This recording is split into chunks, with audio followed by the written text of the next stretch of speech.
పాకిస్తాన్ బుద్ధి కుక్కతోక వంకర లాంటి బుద్ధే అన్నటువంటిది ఇప్పుడు Humza Yousaf former first minister of Scotland చెప్పుకొస్తున్నారు.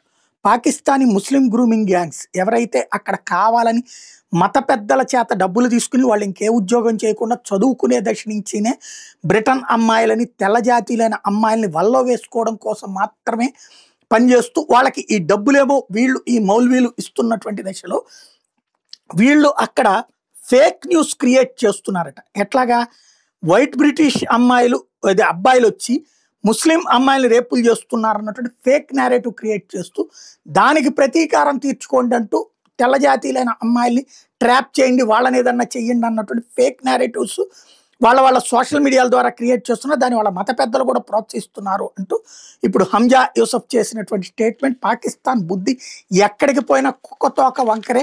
ఓడిపోయిన ఏషియా కప్ గెలిచినట్టు, ఓడిపోయినటువంటి ఆపరేషన్ సింధూర్లో గెలిచినట్టు ఎట్టా ప్రచారం చేసుకుంటుందో గ్రౌండ్ లెవెల్లో కూడా తప్పుడు మాటలతో తప్పుడు ప్రచారాలతో బతుకుతుంది అన్నది మరోసారి స్పష్టమైంది.